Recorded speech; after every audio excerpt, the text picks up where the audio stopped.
Maju Arruda Leite. Ufa! Hoje é o penúltimo dia. Ô, Maju, amanhã começando pelo fim, amanhã você trabalha ou não? Você tá de folga amanhã?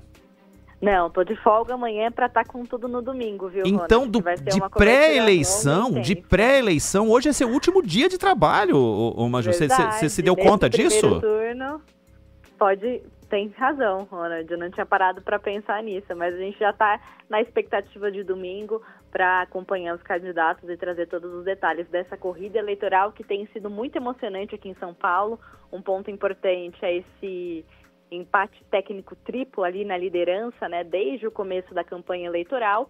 E hoje é o último dia para os candidatos e para as candidatas da Prefeitura de São Paulo aqui veicularem propaganda paga em jornal impresso. E também hoje, Ronald e Zaidan, uma boa tarde para vocês, nem dei boa tarde, já comecei falando aqui. Hoje também é data limite para circulação paga ou impulsionada de propaganda eleitoral na internet. Então isso significa que toda a propaganda digital passa a ser orgânica a partir dessa sexta-feira e isso, claro, dá vantagem para quem é competitivo nesse meio digital sem rodar anúncios.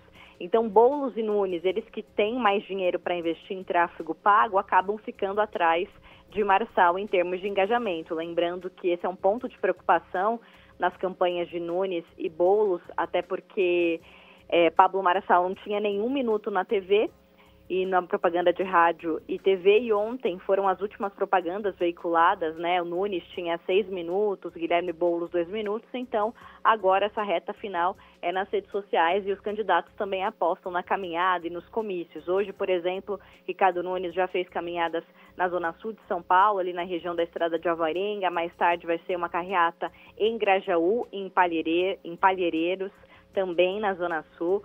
Já o Guilherme Boulos, hoje pela manhã, também esteve na Zona Sul, fez uma carreata na região de Campo Limpo, Capão Redondo, Jardim São Luís, e na parte da tarde, na Zona Norte, em Perus e Pirituba, e à noite, uma transmissão ao vivo com artistas, Caetano Veloso, Nando Reis, também youtubers como Felipe Neto. Já Pablo Marçal, candidato pelo PRTB, ele cancelou um almoço que faria hoje com jornalistas, não explicou o motivo, mas disse que devido a circunstâncias imprevistas não seria possível realizar esse almoço, mas as outras agendas ao longo do dia, que são uma caminhada no Brás e também gravações, vão acontecer na agenda hoje de Marçal.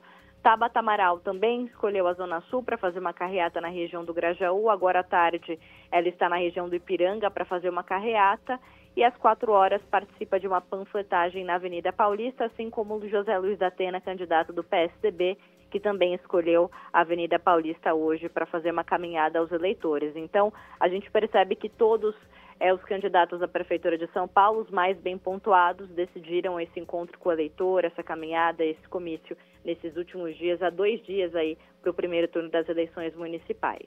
Ronald e Zaidan. Perfeito. Valeu, Maju. Bom trabalho. Até domingo aqui no ar, Beijo, tá bom? até domingo. Valeu. Até mais. Até, Maju. Ô Zaidan, ontem nós tivemos o último debate lá na TV Globo, né? Que teve nuances de calmaria, né? Até quase o fim, até os 40 do segundo tempo. Depois teve uns quiprocós, mas nada comparados a outros atos, digamos, deliberados e hostis entre os candidatos, né? E então o clima foi de falar de coisas da cidade, falar de coisas que uns pretendem fazer, outros que não fizeram, mas longe daquilo que se caracterizou a campanha toda, e tudo se encaminha para algo absolutamente imprevisível no próximo domingo, né? Claro, claro. E tem sido assim, pesquisa após pesquisa, né?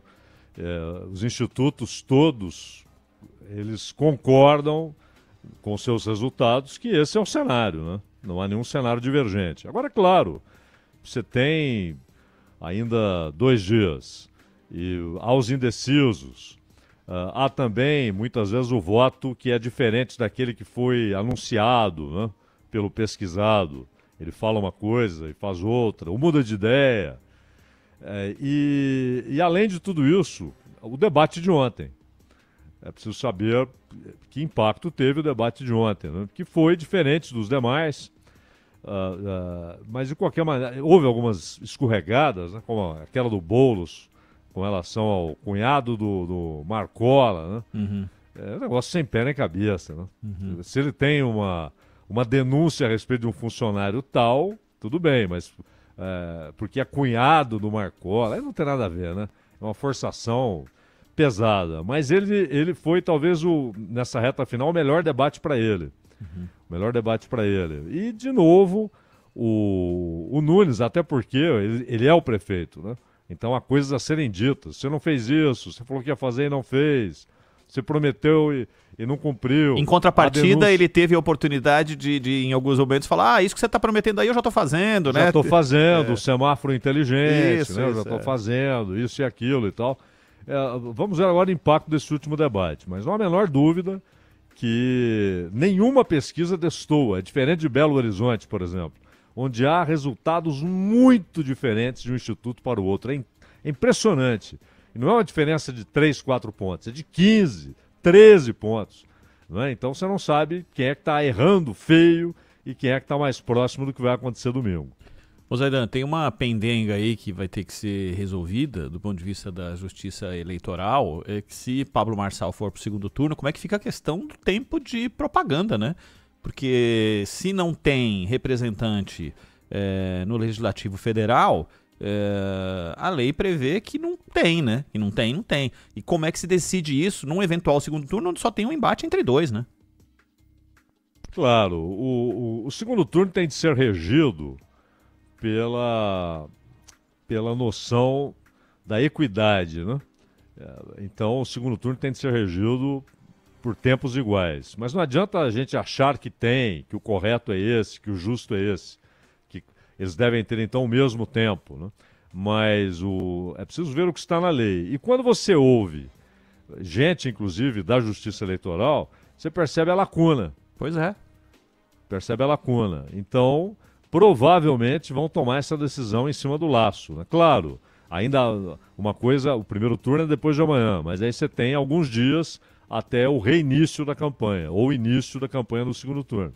Então eles têm tempo mais do que suficiente. Não é assunto para você falar, não, vamos à decisão, que dia é hoje? 23 de dezembro. Não, né? Tem de ser agora, semana que vem eles têm de tomar a decisão, porque é uma questão elementar, né? Como é que faz? Vai dividir o tempo, como é normalmente segundo turno, ou simplesmente só um candidato terá tempo no rádio e na TV? Agora, toda lei tem seu espírito. E a lei que trata do segundo turno, a regulamentação do princípio constitucional de 88, de eleições em 2 turnos, em algumas cidades, e nas eleições majoritárias estaduais e federais, não há dúvida, federais menos senador, que não há segundo turno, mas não há dúvida que o espírito da lei é de igualdade de condições no segundo turno. Aquilo que se prevê como tecnicamente inviável para o primeiro turno, no segundo turno é viável, né? Que é dar o mesmo tempo para os dois. Só que isso tem de estar claríssimo na lei e provavelmente vão formar jurisprudência agora. Ô Zaidan, quem foi que disse, eu confesso que não lembro, eu tenho quase certeza que foi um ministro, que falou que a Constituição é mutável, ela é viva, ela se adapta. O Barroso, Foi o Barroso que falou, né? O Barroso.